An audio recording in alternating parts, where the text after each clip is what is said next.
Good afternoon.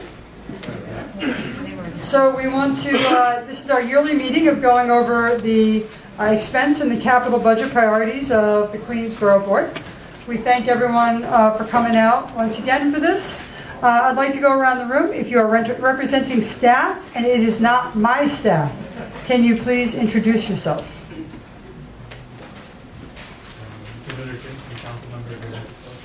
Councilmember Barry Gudenshick's office. Anybody else? Jeff Bernanovich with Councilmember Jimmy Van Bramer's office. Thank you. Manuel Silva, Chief of Staff of Councilmember Donovan Richards. Okay, anybody else? Sabrina, Assemblyman Brian Warner. Arnold. Sure. Okay, I appreciate that. Any other announcements? We have Councilman Bob Holden. Thank him for joining us. He is the first council member here. Barry's outside. We do need a quorum to vote on 384B. Is that what it is today? So 384B for Far Rockaway. When we get a quorum, we will stop, do the vote, and what? When we get the quorum, we will stop, do the vote, and then go back to the budget. All right? Thank you. So Richard Lee, Director of Finance, is on, and we want to see how quickly he can go through the budget every single year, and he does get faster and faster, and we're very impressed by that. I'm just going to hand out the... So for those of you not as familiar with the process, I think everybody's gone through it at least once. Some have left and come back and gone through it again. No. So the priorities of the community boards are in here in the end. Or do we have It is in the book, not in the book. Okay, in the book is the priorities of the community boards and the capital budget.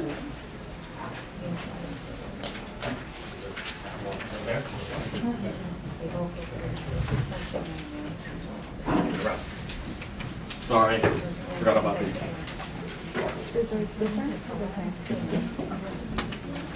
All right.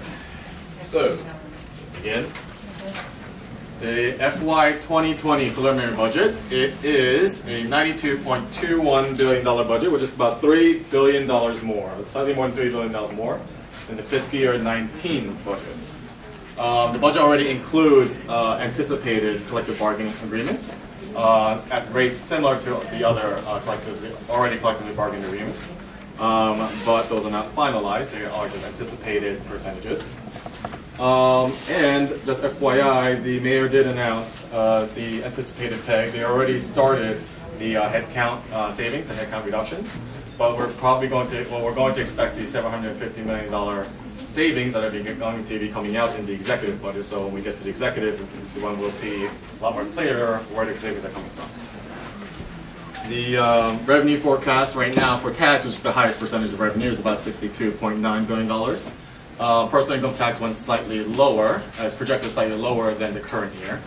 On the reserve side, the general reserve and the capital stabilization reserve is being funded at the same levels as prior years, but the retirees' health benefits fund is not. So moving on to community boards. Right now we are projecting an increase in personnel service to reflect the collective bargain increases, and a decrease in OTPS to reflect the one-time payment that the community boards received at adoption last year, which is yet to be revealed if it will be happening again this year.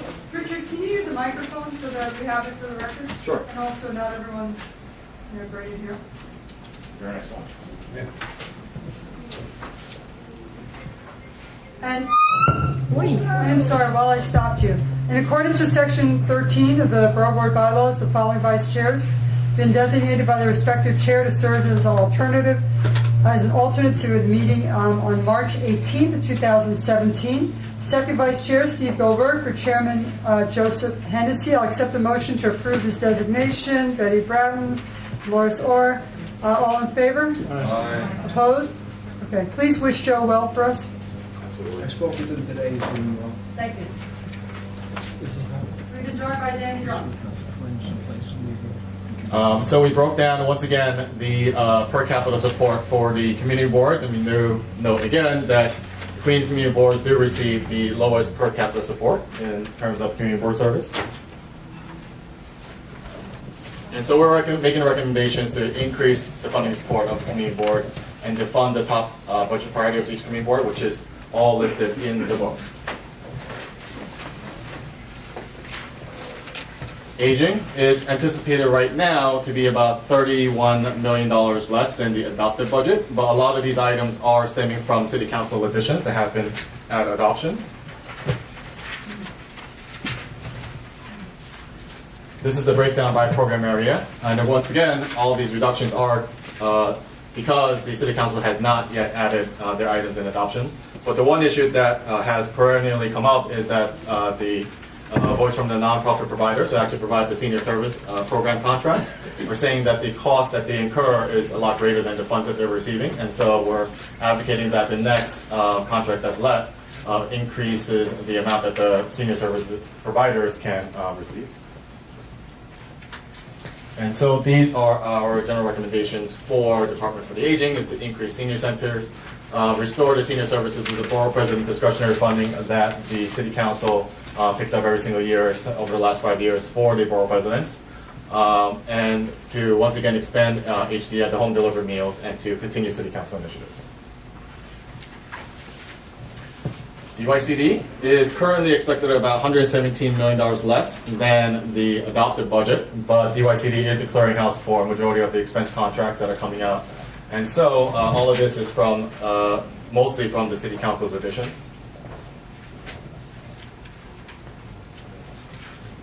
I'm going to go back 1 second. One of the things that's always left out by the administration at this time is the summer Sonic programs. The summer programs are always picked up by the City Council side, but I think all of us here and the City Council has always been advocating that the administration pick it up on their side and baseline these funds so that we're not always scrambling and the providers aren't always scrambling over the summer in order to provide these services. The other issue is that for Compass programs, where's the OST over here, the Compass programs, the slots for the number of elementary school programs hasn't gone up over the last 5 years. It stayed stagnant.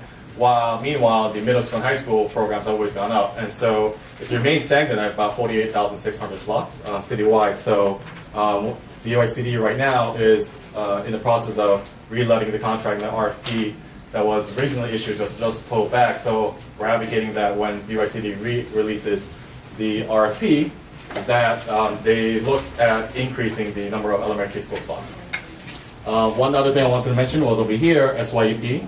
So just FYI, SYEP is currently funded at the same number of slots, but they did change their funding model, or rather their payout model for the participants. They are moving towards a stipend portion for a lot of the 14 to 15-year-olds that are participating in the program. So the cost kind of went down, but it also still doesn't include the City Council's addition that usually picks up about, 5,000 slots. So the recommendations we are making is to increase the slots for Compass Queens, increase funding for Beacon and Sonic programs, restore funding for some youth employment. And this is important that we always talk about. Right now, I think the contracts average about 9 to 12 months behind of actual issue date. So a lot of these providers are kind of working without their contracts, and they're getting the contracts nearly a year after they've provided services. And so we always kind of say it's important that DYCD, as the city's clearinghouse for a lot of these contracts, increase the staff to manage these contracts better. Education right now is expected at $1.27 billion more than the FY19 adopted budget. This difference mainly is from collective bargaining increases for the teachers.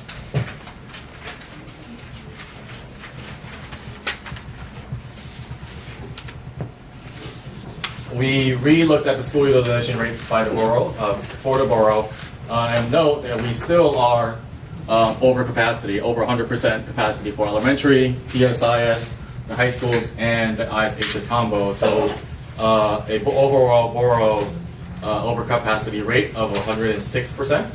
And so we are currently operating way over our capacity limits for these schools. This is the over and under, so instead of percentages, we did it by the number of students. And as you can see, currently we are 11,500 students over the number of spaces for elementary, 9,000 over for high school, so a total of about 16,600 students are over capacity right now throughout the borough. Now, the School Construction Authority did allocate the creation of new seats, $30 billion to cover new seats, about 25,000 new seats. But even with those seats, the way they're being allocated right now, the elementary, the high school, and the ISHS combo schools will still be operating over 100%. We also looked at the expense funding side for the schools, and again did it by per pupil spending. So again, we did it, and we can see that we are still operating at the lowest per pupil spending in the entire city at $11,359 per student. When we break it down by school type, so the grades, you can see highlighted over here, K through 6 we're the lowest, K through 9 the lowest, 5 through 9 the lowest, 6 through 12 the lowest. We're almost the lowest on the 9 through 12 the high schools. Staten Island is slightly lower than us, so we are currently being significantly underfunded. Our schools are being significantly underfunded currently. Now, the largest portion of school funding is from fair student funding, so we did an analysis on just how much of the per student funding is coming from fair student funding. And so you can see across the board that we are receiving significantly less than fair student funding, which makes up the vast majority, close to like 90% of a school's budget.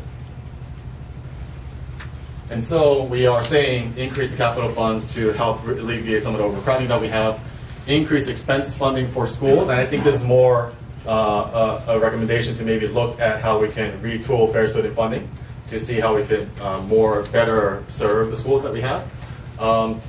This is to increase the number of child care Head Start slots and sites in Queens, because last year, if you remember, the child care moved from ACS to DOE to combine it with their 3-care program, but then the under 3 right now slots are still stagnant, and so we are saying increase that, and to, of course, continue the city council initiatives.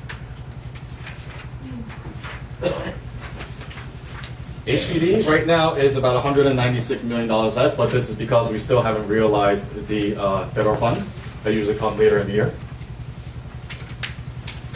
We once again did an analysis on the new housing that was created, new affordable housing created to date. So under Housing New York, we have a total of 5,000 new construction, 6,411 of preservation, for a total of 11,448 units. This is as of January 31st of this year, for a total of 9.39% of total units, affordable housing units, that's been created in the city.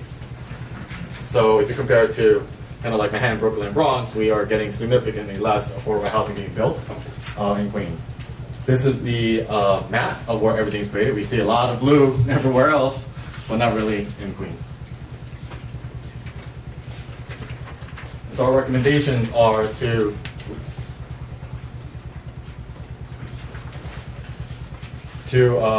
create more affordable housing.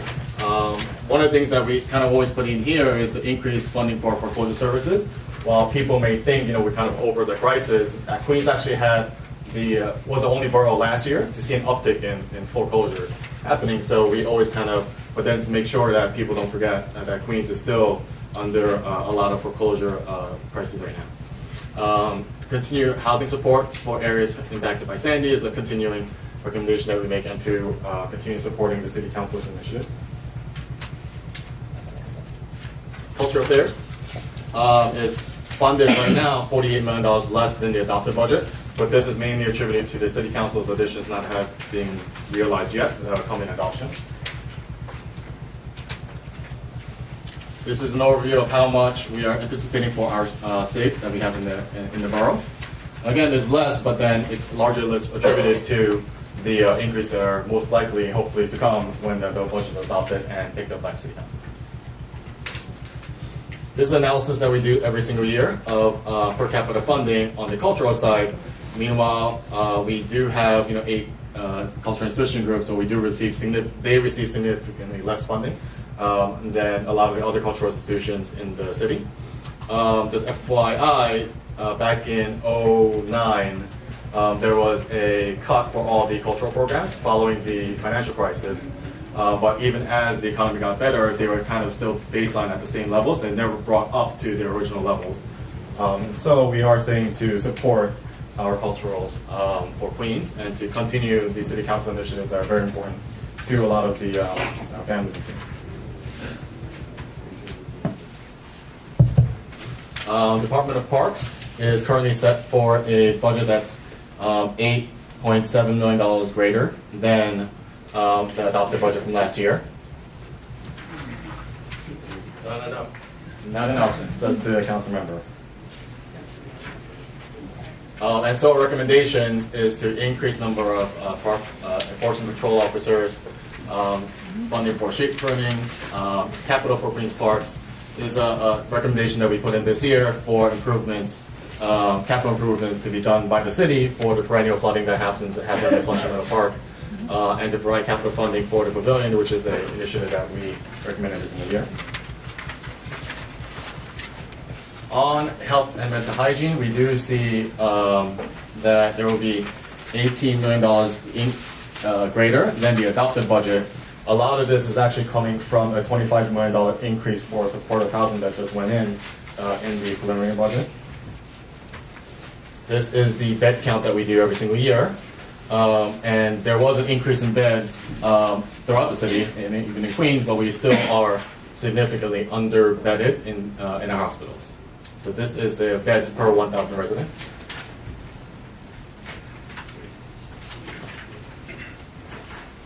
This is the waiting times that we calculate for the Borough Board every single year. We do have an average wait time of 50 minutes. It actually went down, I think, a few minutes, like 15 minutes. Time until sent home, and transfer time we also provided, which is all extremely high.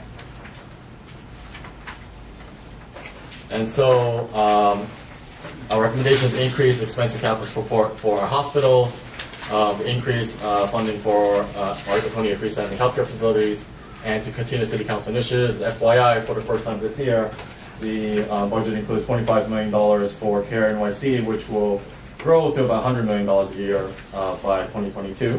So that impact right now is going to be realized in the Bronx, but as we roll it out citywide, it'll eventually reach $100 million cost. The police department is funded currently about $6 million more than the previous years. It's largely attributed to an increase in collective bargaining for our officers. We do have a reduction over here, but it's mainly because we haven't realized federal funds yet.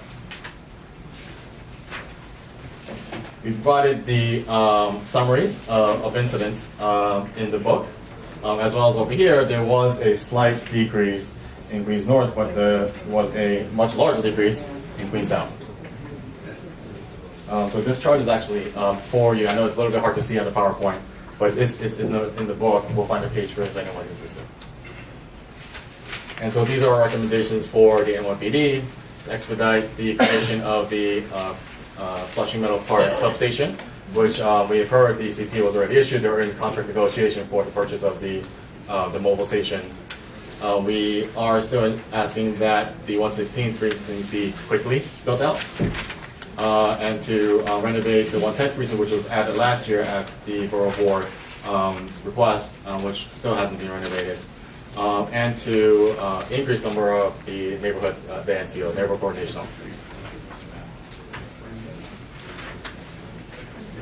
This is the FDNY's budget, $29 million greater than the adopted budget from last year. We did provide the summaries of fire incidents. So we do know that there was a increase in fire incidents in 2018, so last year.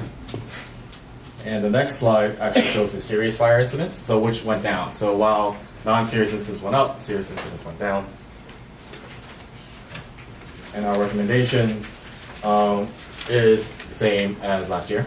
This last item, expanding the response station, was included last year for the first time when we realized that a lot of the resources from Northwest Queens was being pulled to Roosevelt County. Sanitation is expected $28.65 million greater than the adopted budget from last year.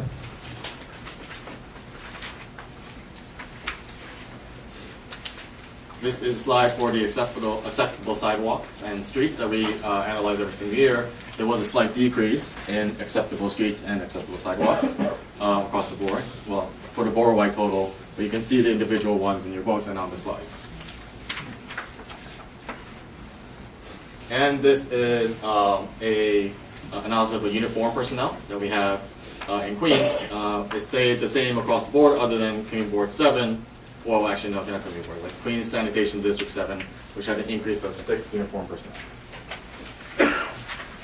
So that was the brief, the recommendations is to increase cleanup of major commercial corridors and to increase the collection throughout the borough.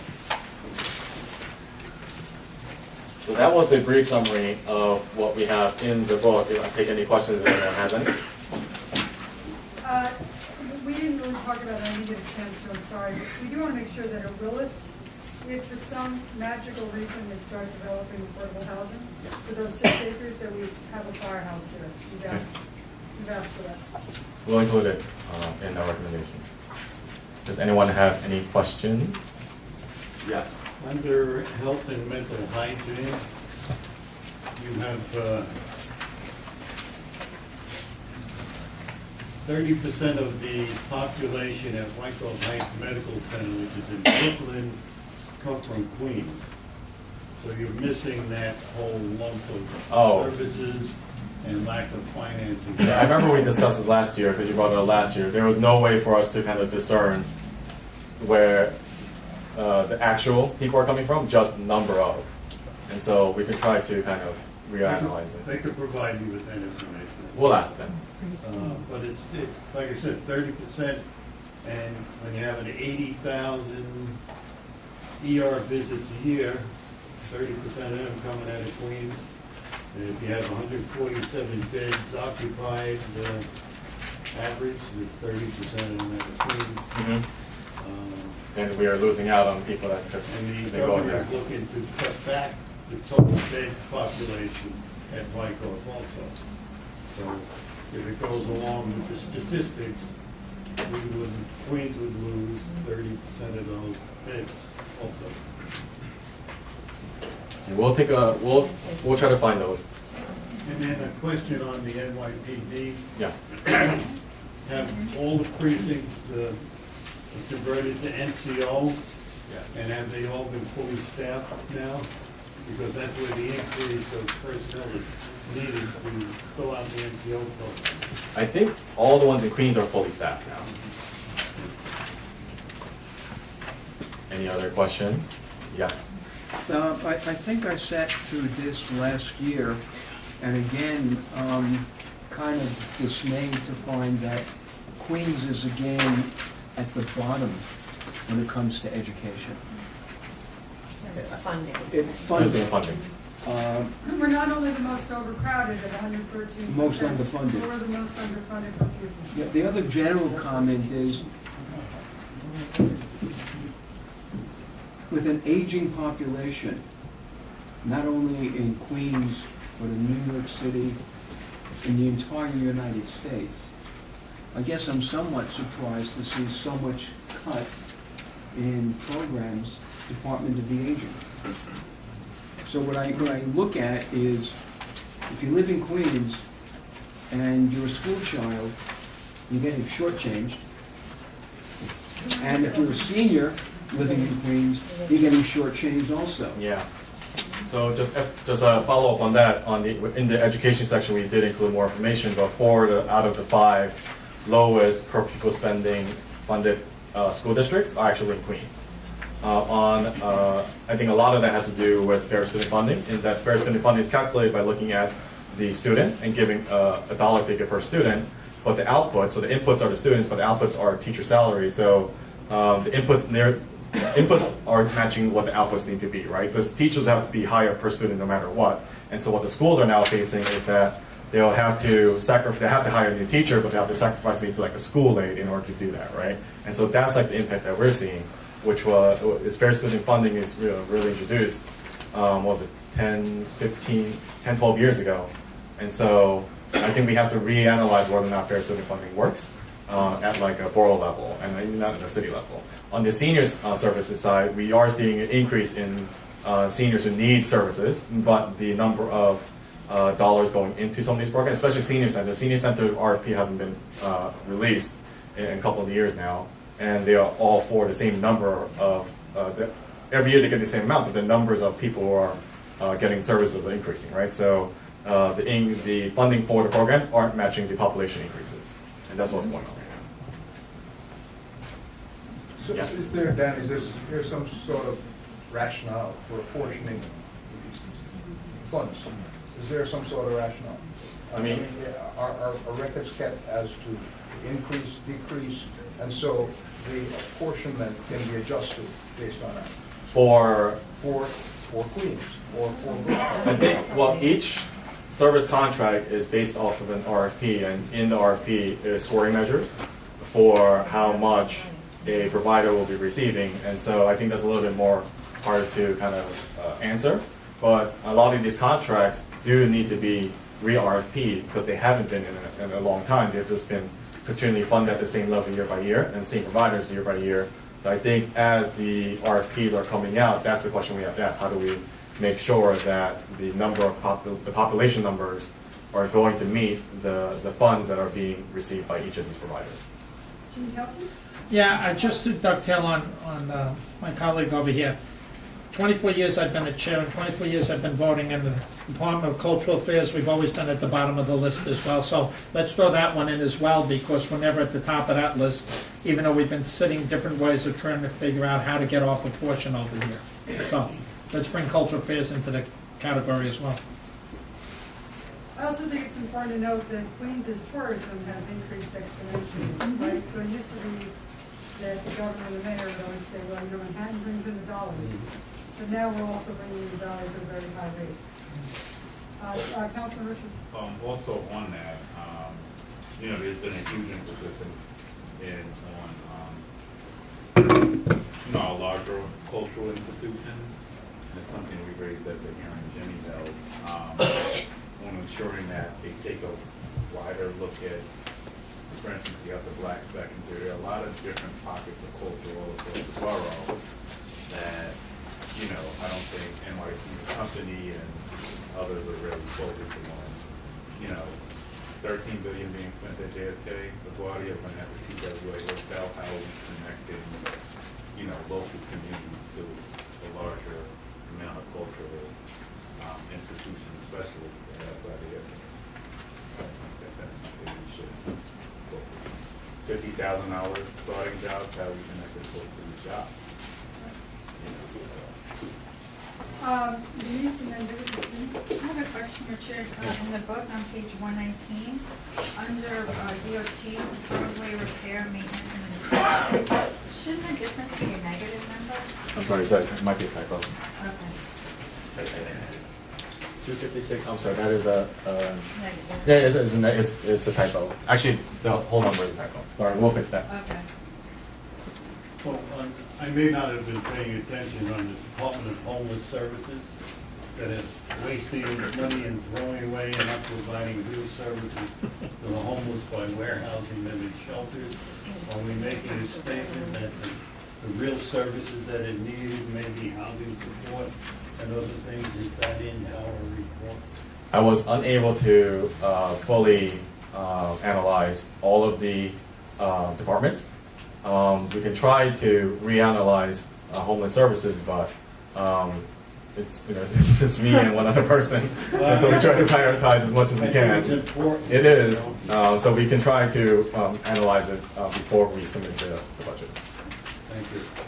But a lot of it is going to be a little bit difficult because the budget document that's provided by OMB doesn't really narrow down to that level. It gives us number of contracts, number of how much is being spent, but I think the information that all of us kind of want, we have to kind of get that from the agency. It's not something that the budget numbers by itself really explains. Councilman Rimmer?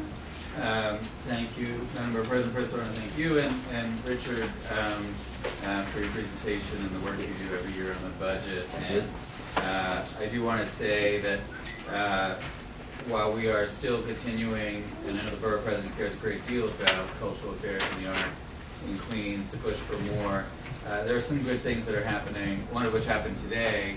The Metropolitan Museum of Art, in agreement with the council and the administration, has been forced to take some of the money that it collects at the door and give it back.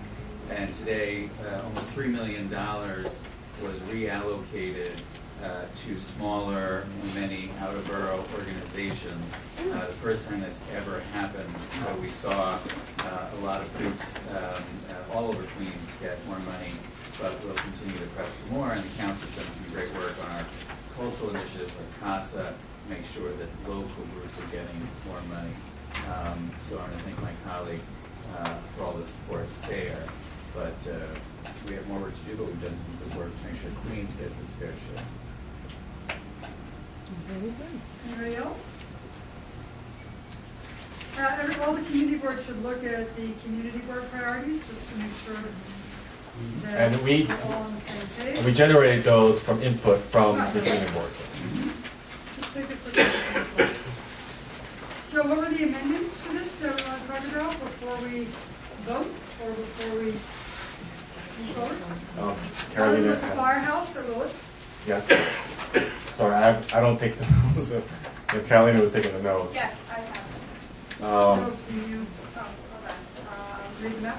Yes, the Village Firehouse, is, affordable housing is, White Oak Hospital, see if we can get numbers for that. Find out if all the police NCOs have been, fully implemented and fully staffed. Also, if possible, somehow look at smaller cultural institutions. Mentioned by Councilman, Richard. Check page 119, I didn't hear the names, what was the comment? It was a typo. Okay, just a typo, yeah. Okay. And homeless services, we'll try to And then take a look. homeless services, if we can get the numbers.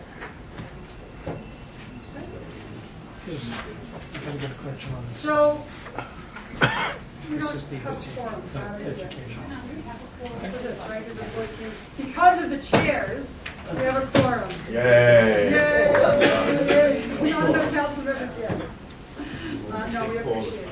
All right, so with the amendments that we will input and amend in this budget, I'd like to have a motion. What do I'll make a motion. I would like to take a motion to approve this recommendation on our budget. Betty Bratton, seconded by Benny Arcuri. And I will call them. I need to recuse myself on the DOE budget. Anybody else? Jean? No? I'm finally able to say I Oh, okay. can vote since I'm retired, so after 39 years, yes. I'll be the judge of that. You vote yes? All right. Let's start with the council member. Councilmember Cadenza? We traditionally abstain from our president on this because we'll be relating to budget legislatives, so I will be abstaining. Okay, so I'm going to just do one vote for all council members who are abstaining. And then Marie Graziani? Yes. Denise You got that? I Keith-Smith? need to send anything? Renata English? Yes. Louis Walker? Yes. Vinnie Arcuri? Yes. Joseph Hennessy? Yes? Jean Kelty? Yes. Martha Taylor? Yes. Richard Smith? Yes. Betty Bratton? Yes. Christine Hayter? Yes. Renee Hill? Yes. Clive Williams? Yes. Dolores Orr? Yes, recusing on DOE. Okay, so we will send the presentation of the fiscal 2020 Community Board and Borough-wide expense and capital budget priorities have been approved.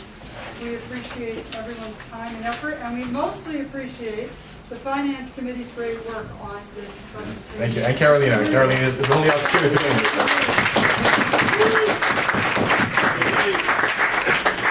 It's not an easy job. job to make sense of the budget, especially with the information that we get. It is sometimes limited.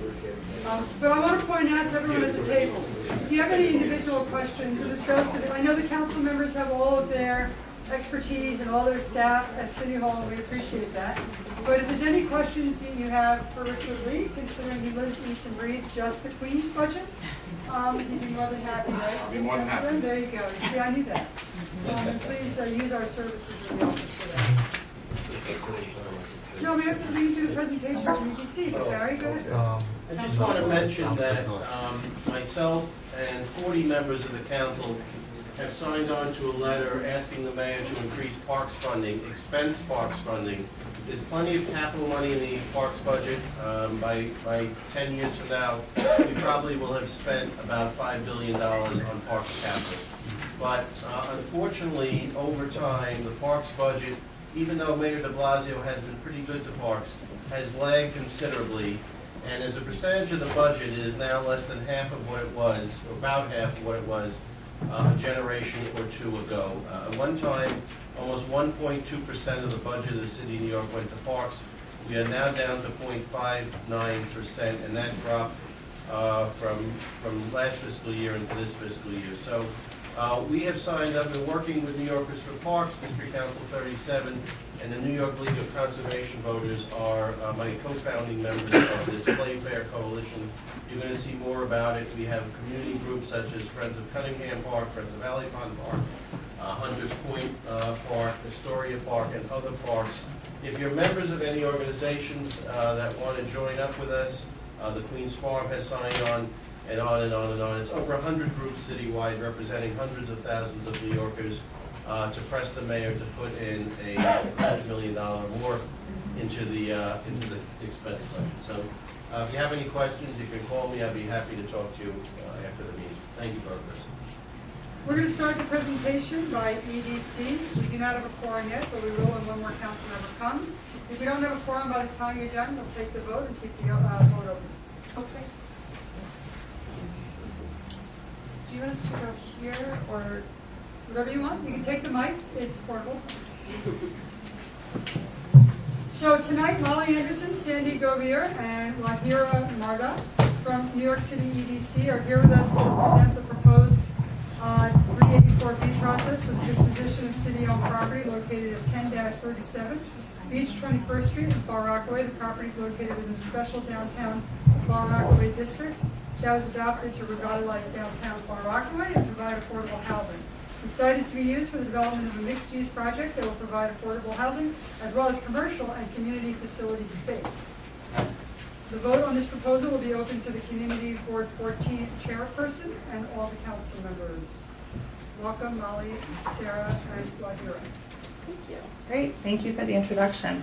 As the Borough President mentioned, we are here seeking your approval for the Beach 21st Street development project.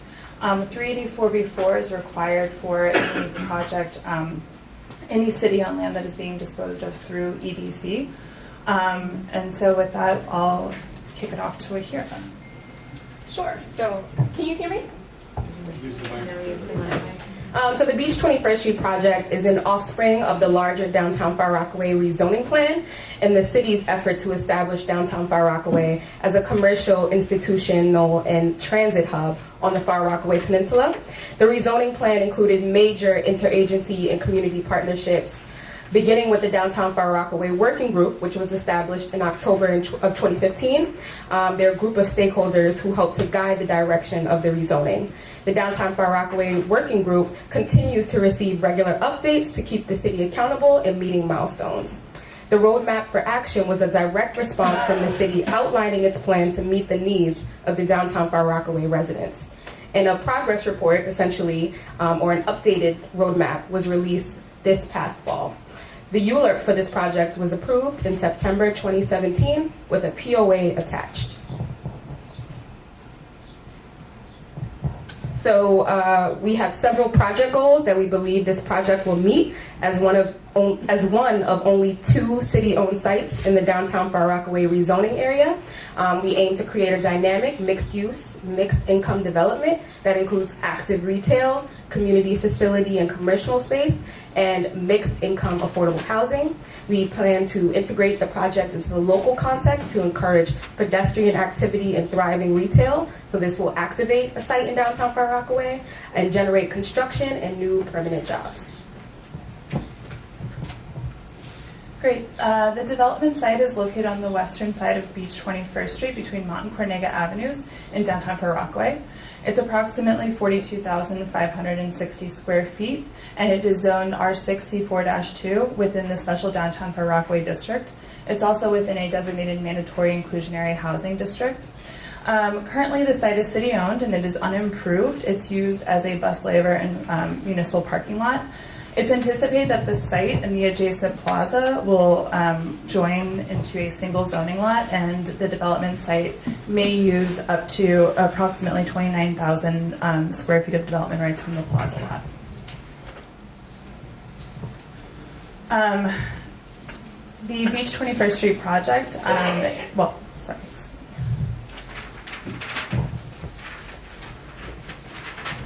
EDC, in partnership with HPD, released an RFP for the development site and selected the community builders as the developer in June of 2018. TCB was selected based on their strong combination of AMI mix, unit mix, and their status as a nonprofit developer. The proposed project will transform an underutilized city-owned asset into a 245,000 square foot mixed-use development with 224 residential units that will be 100% affordable. The ground floor uses will include community facility space and commercial space, and it will include underground parking spaces. The Community Builders is a nonprofit affordable housing developer headquartered in Boston. TCB has completed or preserved over 29,000 apartments over the past 50 plus years in the Northeast, Mid-Atlantic, and Midwest. They have 2 similar projects that are occurring in the New York City area. The first is the Ridgeway Phase 4 in Yonkers, which will create 85 affordable housing units. The second is Park Haven, which is located in Mott Haven in the Bronx, and it will deliver 178 units of affordable housing. At closing, the city will enter into a long-term ground lease with TCB. It's anticipated that the lease term will be no longer than 99 years with an initial term and renewal terms. The rent during the lease term will be nominal or below market value during the initial term, and then it is expected to be fair market based on an appraisal during the renewal terms. The project will be financed through HPD and HDC.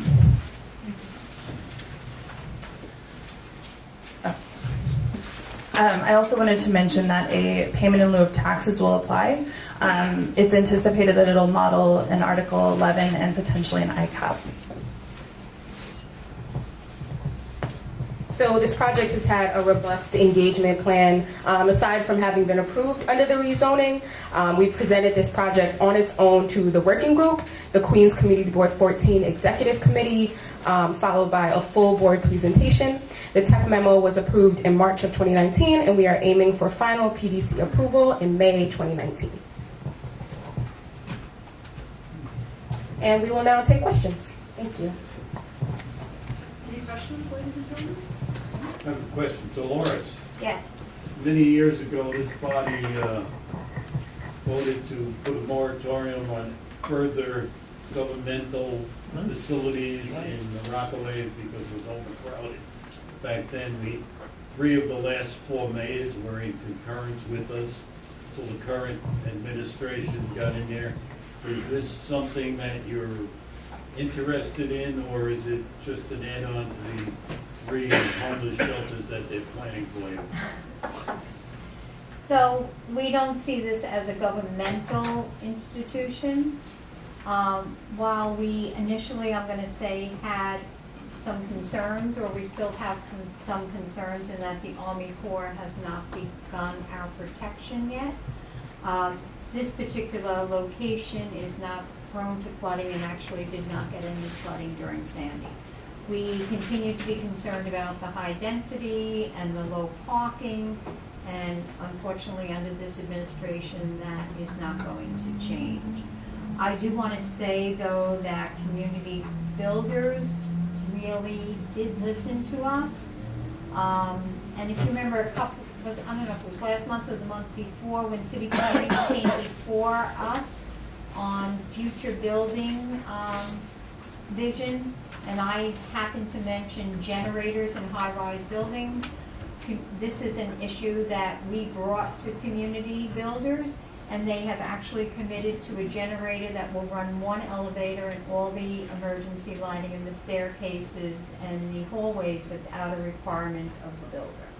So they also, we had concern, so they looked at a lot of our concerns and they've been able to address them.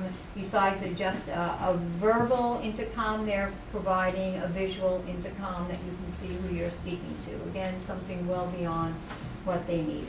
So, you know, our choice would be to have no additional housing built in Rockaway until there's a time we're all safe, but we know that's not a reality. And we don't see this as a governmental, but it does provide a service to many of our residents. Our one concern is, though, any units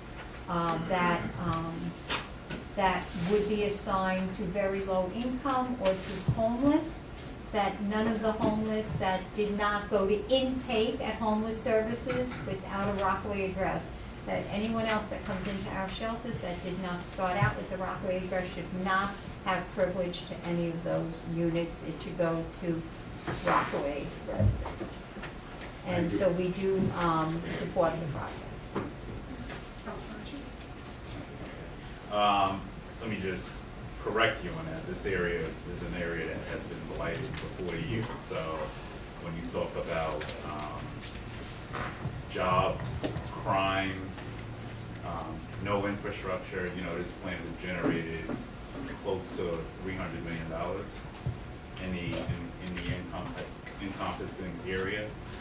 So a lot of the issues that have plagued this specific portion of Rockaways, it's not only being addressed through development like this, but overall looking at not just housing necessarily, how do we address infrastructure, school seats.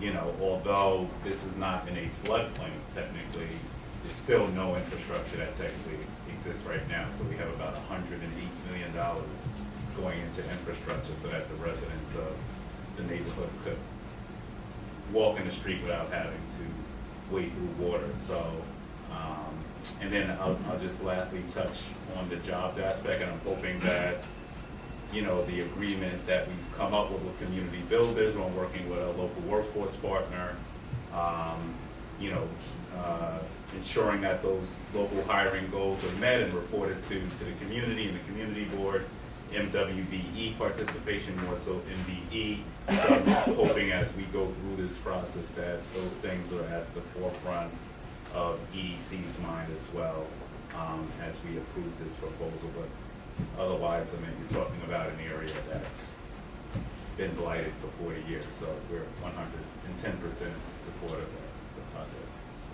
Thank you, Councilmember. Yeah, the project is participating in Hire NYC. We've communicated with the community board and everyone else that will be leaning on them to help us get the information about the jobs and opportunities out to the community. We'll be keeping them in the loop as the project moves forward. Councilman Lloyd, let me see. Who's the developer on this project? Community The builders. community builders, we have a representative from the community builders present today. Could you speak to a little bit of your experience in affordable housing and what you've done in the Rockaways for other areas of Queens? Sure. My name is Jesse Batis. I'm the senior project manager for this development. I've been with TCB for about 12 years, but we're a 50-year-old nonprofit. We develop affordable housing across the country, 15 different states. Right now, we own or manage over 11,000 units. My primary work for the last 6 or 7 years has been in Yonkers, where we're doing a redevelopment of a public housing site. The original unit count there was 256. We're taking it up to 500. We brought a Head Start, an early Head Start, rehab the daycare center. We really try to do holistic community development. So we're not just looking at this as a one-off. we're looking at this as potentially continuing to build on what Downtown Far Rockaway Working Group has put together so that we can continue to be a cog in your machine, so to speak. So this is your first project in New York City? This is our second project. First one in Queens? Yes.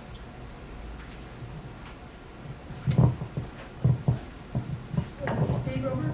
Yeah, I just have, I'm a little unclear as to whom your target population is to have move into this development, because you started out saying that it's a mixed income affordable housing. Now, affordable housing is based upon some percentage above or below the AMI in an area. And then you went from that to nominal or below market rate during the initial phase, and then it's going to change. So what does that mean if somebody moves in and they're paying below market rate, and then it's going to change?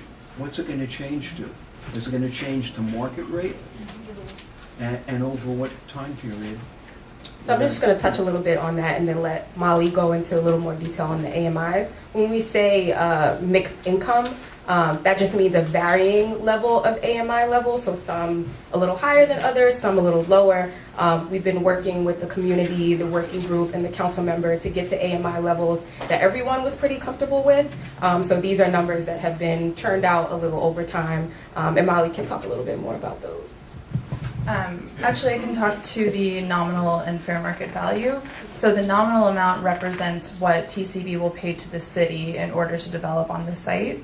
And so then they have an initial, so the whole lease that they have with the city is for a term of 99 years. And then there's an initial term that we will set up once we get closer to closing. And during that period, they will pay us a nominal value.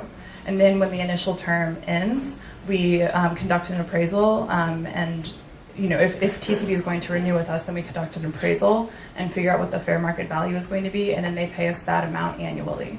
I think you're talking about the lease between community builders and the city. Correct. He's talking about the units. But what TCB pays to the city annually will not impact, or it should not impact, what a tenant will pay. So what to is the TCB. breakdown? He's asking how many units are at what AMI, right? And for what More or period of less, I time? mean, and I always have discussions with people who come in from city government and say, what is the area that you're using to define AMI? So is it 100% AMI, 20% AMI? How many units are at each level? It'll range from 30% to a 90% AMI, and the exact unit mix is still being worked out in negotiation between TCB and HPD, right? And is there any property tax abatement to the developer that's going into these calculations? Steve, I can't hear you. I just can't hear the question. Is there any property tax abatement going into the plans for this development? And if so, what is the level of abatement that's being granted the developer? Sure. So the developer will pay the city a payment in lieu of taxes that will model in Article 11, which I believe abates the taxes for a period of 40 years. Is that correct, Sarah? Yeah. And then they can also apply for an ICAP, which applies to the real estate taxes that are on the commercial portions of the property. And that's at a tiered level of how much the abatement is. They have parking for 97 vehicles. What's the breakdown between commercial, or the commercial vehicles who come in there, or people who are shopping, they'll be able to utilize the spaces? Or is there a breakdown of residential set aside? 56 parking spaces for the residential. 56 parking spaces for the residential units. And then will the remainder be for commercial? Yeah. And they have to purchase those spaces? They won't be purchasing the spaces, but the spaces will be contained within the rent for the commercial space. Now, the residential, what would be the expense of? Oh, right now we're modeling that at $50 per month. A nominal amount. How and when do you determine how much more a person should pay? Is there a percentage that it's going to go up? Can you extend that for as long as possible, that it remains below fair market value? What's the calculation? How is it determined? So, I guess I have a question with what you mean. Okay. Do you mean in terms of how long will the property be affordable, just in general, or what the rent increases would be annually? The property in general. Well, we're an affordable housing developer. Our goal is to have the longest extended regulatory period we can have. Okay. So our initial proposal was at least 50 years to start. And we're certainly open to increasing that to the extent that would be required by the state. Okay, 50 years? Yeah. Okay. For it to remain affordable. You know, and our goal eventually would be, provided that everything works out and we maintain our lease, you know, after, 20 years, 30 years, we're just going to keep recapitalizing it, continuing to extend the regulatory period. Yeah. Councilman, so according to this, it's the annual base rent during the regulatory period will be at least $1. So the regulatory period, as I read it, is a total of 99 years. It's it's the initial 40 years plus. So a general tax abatement on most affordable housing projects, the standard is normally 40 years. I think HPD has recently been extending it, I think, closer to 50 now.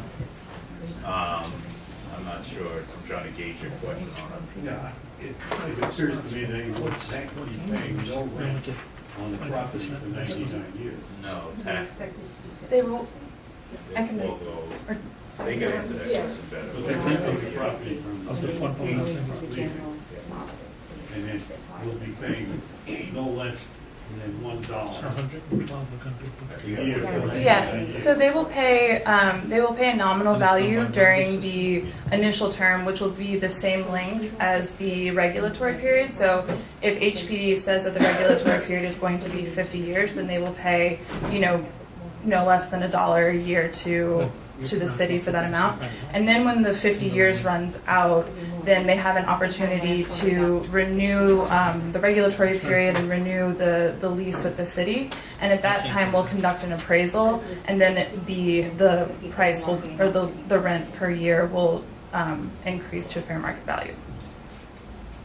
So we're basically giving them this land to use for affordable housing. Yes. And the benefit to the community is affordable housing. Well, yes, affordable housing, retail, and correcting the blight. And I think that's something all of us speak of on a daily basis when we don't want homeless shelters in our communities. We say we want to we need affordable housing for people. So this is, I share their goals in addressing the housing crisis we have here. As long as it's a common goal that meets all needs, but in terms of affordable housing and where we're going, it's a good trade-off.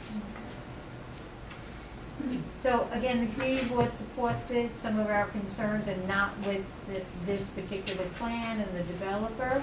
It is with the city, with the low requirement of parking, the possibility of not having enough school seats, those types of issues, which is outside of our concerns. They've been very receptive to some of the concerns that we have had, and they're now putting money in that they wouldn't have to under any building codes to meet what we have our concerns. So we do support this project. Is there any other questions? Okay. So, Councilman Richards, I will accept the motion. Would you like to make a motion for the board to approve the disposition pursuant to Section 384B4 of the New York City Charter of city-owned property located at 1037 East 21st Street, as described in the submission by EDC to the Queensborough Board? I'll entertain a motion. Motion to accept. Well, make the motion to pass. Motion to approve the Beach 21st Street. Does the community board want to second the motion? Yes, I'll second the motion. So moved. So we'll take a vote. Any discussion? I will move. So Councilman Donovan Richards. Councilman Bob Holt. Yes. Councilmember Adrian Adams. Yes. Councilmember Denise Miller. Yes. Councilmember Jimmy Van Bramer. Yes. Councilmember Danny Drum. Yes. Councilmember Barry DeVenture. Yes. Councilmember Peter Kou. Yes. And Chair Chair of Committee Board 14, Dolores Orr. Yes. Yes. The motion has passed. Wonderful. Thank you very much for the active This discussion. generated more debate than They anything. may not. Right, Dolores? Just one more More thing. questions. This was quite the robust debate. Don't bring us anything I don't know. All right. Rockaway So has there a is a waiver. women's luncheon, which is celebrating your female district leaders on Tuesday, March 26th for Women's History Month. So March 26th. Leaders, I said. We can honor the district leaders also. So, I'm sorry, for the district managers. So please come join us as we celebrate them on Tuesday, March 26th at Borough Hall at 11:30 a.m. I'm sure they would like the presence here. The next Borough Board meeting is April 15, 2019. And for that meeting, I hope we have a lot of air. November capital budget. The meeting is adjourned. Thank you. Thank you.